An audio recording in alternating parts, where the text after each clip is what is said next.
2013 का वो केस जिसने पूरे देश को दहला दिया था। इस केस की सुनवाई कर रही जज ने फैसला सुनाते समय ऐसी बात कही थी जिसे सुनकर हर किसी के आंखों में आंसू आ गए थे। इस केस का आरोपी दरिंदगी को अंजाम देने के लिए 1200 किलोमीटर तक उसका पीछा किया। आपको ये जानकर आश्चर्य होगा कि इस केस का आरोपी एक ऐसा हैवान था, इतना जघन्य अपराध करने के बाद भी सुनवाई के दौरान अक्सर मुस्कुराता हुआ विक्ट्री साइन दिखाता था। इस केस को महिला जाति के साथ की गई अब तक की सबसे बड़ी हैवानियत करार दिया गया था। हम बात कर रहे हैं 2013 प्रीति राठी केस की।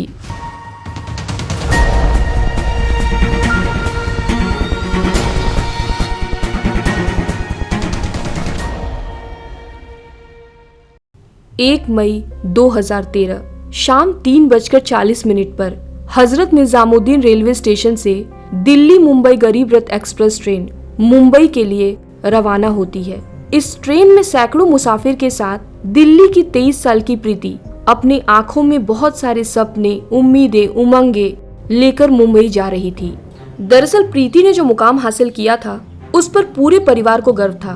प्रीति का सिलेक्शन इंडियन नेवी में नर्सिंग ऑफिसर पद पर हुआ था। प्रीति को मुंबई के नौसेना ऑफिस में as an second lieutenant duty join करना था। इसी वजह से प्रीति मुंबई जा रही थी। प्रीति के साथ उसके पापा और मौसी भी थे, लेकिन वो तीनों इस बात से अनजान थे कि उसी ट्रेन में एक शख्स ऐसा था जिसकी नजरें लगातार प्रीति पर थी। उसने अपना चेहरा रुमाल से छुपाया हुआ था। वो कभी बाथरूम की तरफ जाता तो कभी वापस आकर सीट पर बैठ जाता। उस दिन ट्रेन में भीड़ बहुत ज्यादा थी, इसीलिए उस शख्स की हिम्मत नहीं हो रही थी कुछ करने की। धीरे धीरे रात बीत जाती है। सुबह ट्रेन भी तेजी से बढ़ते हुए मुंबई पहुंच जाती है। प्रीति अपने पेरेंट्स के साथ बांद्रा स्टेशन पर उतर जाती है। प्रीति के पिता और मौसी प्रीति से कुछ कदम आगे चल रहे थे। जब प्रीति ने देखा कि वो चलने में अपने पिता और मौसी से काफी पीछे हो गई है, तो वो भी अपने कदम तेजी से बढ़ाना शुरू कर देती है ताकि उन लोगों के पास पहुंच सके। अभी प्रीति ने अपने कदम तेजी से बढ़ाना शुरू ही किया था कि अचानक किसी ने पीछे से उसके कंधे पर हाथ रखा। प्रीति जैसे ही पीछे मुड़ी, उसे वही नकाबपोश लड़का दिखता है जो उसकी बोगी में बैठा हुआ लगातार उसे घूर रहा था। इससे पहले कि प्रीति कुछ समझ पाती, वो लड़का च्यवनप्राश के डब्बे में रखा पानी जैसे चीज को प्रीति के चेहरे पर फेंकता है। जैसे ही वो चीज प्रीति के चेहरे पर पड़ती है, अचानक प्रीति जलन के कारण जोर जोर से चिल्लाना शुरू कर देती है। प्रीति की आवाज सुन उसके पिता और मौसी दौड़कर उसके पास आते हैं। मौका देख वो लड़का भीड़ का फायदा उठाकर भाग जाता है। प्रीति की गंभीर हालत देखते हुए उसे तुरंत हॉस्पिटल में भर्ती कराया जाता है। इलाज के दौरान ये पता चला कि प्रीति की दोनों आंखें खराब हो गई है और जो चीज प्रीति पर फेंका गया था वो कुछ और नहीं बल्कि तेजाब था। बेहतर इलाज के लिए प्रीति को मुंबई के 3 अलग अलग हॉस्पिटल में भेजा जाता है, पर प्रीति की हालत नहीं सुधरती।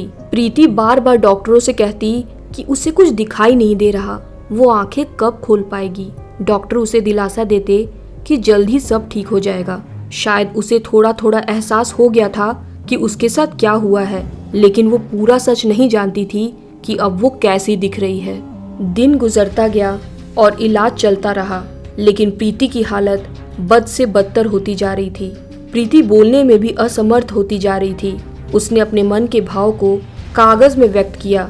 उसने लिखा, मैं अपनी मौसी के पीछे पीछे चल रही थी, तभी किसी ने मुझ पर कुछ फेंका तो मुझे जलन महसूस हुई।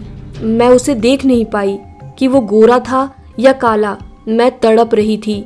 मौसी मेरे साथ ना होती तो मैं मर जाती। मैंने इस नौकरी के लिए बहुत तैयारी की थी, लेकिन शायद यह नौकरी भी अब चली गई। मेरे चेहरे से यह प्लास्टर कब हटेगा? मुझे अपनी भाई बहन तनु और निकी की सिक्योरिटी करवानी है। आखिर में रोते हुए प्रीति लिखती है, मैंने किसी का क्या बिगाड़ा था। प्रीति की इंटरनल ऑर्गन धीरे धीरे काम करना बंद कर रहे थे और आखिरकार घटना से 1 महीने बाद 1 जून 2013 को प्रीति की मौत हो जाती है। प्रीति के पिता ने पुलिस को बताया कि पवन कुमार नाम का लड़का जो हमारे पड़ोस में रहता है, फोन कर प्रीति का हाल चाल पूछ रहा था।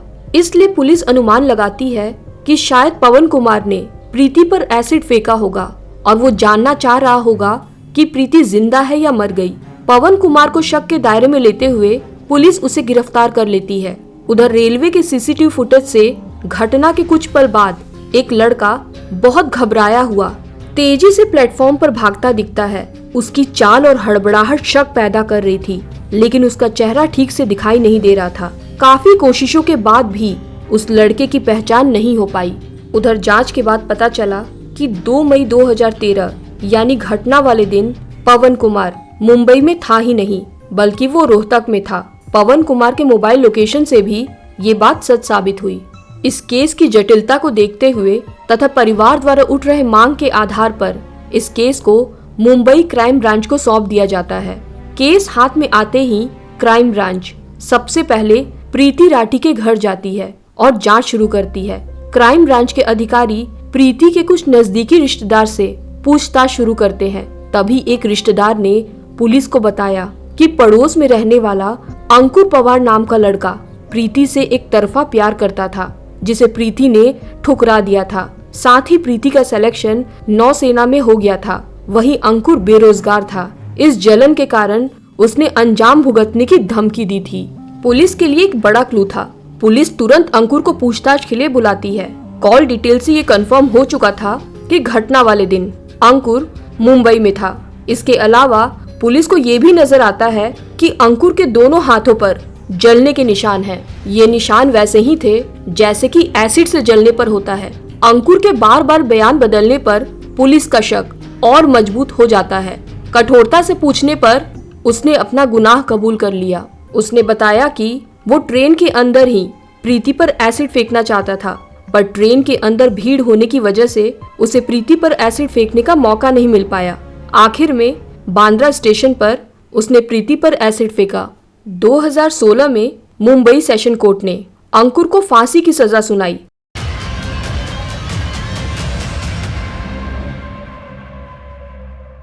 इस मामले की सुनवाई कर रही जज ने फैसला सुनाते हुए कहा कि इस केस में इससे कम सजा नाइंसाफी होगी। उन्होंने कहा कि प्रीति 30 दिन इसलिए जिंदा रही क्योंकि उसे पता ही नहीं था कि वो कैसी दिख रही है। उसे ये भी नहीं पता था कि उसकी आंखों की रोशनी अब कभी नहीं लौटेगी। उसका चेहरा ऐसा हो गया था कि उसके घर वाले देख के डर जाएं। अगर ये असलियत उसके सामने आ जाती तो शायद वो पहले ही दिन मर जाती। अंकुर ने इस फैसले के खिलाफ बॉम्बे हाई कोर्ट में अपील की। लंबी सुनवाई के बाद जून 2019 में बॉम्बे हाई कोर्ट ने सेशन कोर्ट के फांसी के फैसले को उम्र कैद में बदल दिया। जिस दर्द से प्रीति गुजरी थी, जिस दर्द से प्रीति के माता पिता को गुजरना पड़ा, उस दर्द के सामने तो फांसी की सजा भी कम थी। क्या बॉम्बे हाई कोर्ट का फैसला सही था? आपकी क्या राय है इस बारे में? हमें कमेंट्स में जरूर बताएं।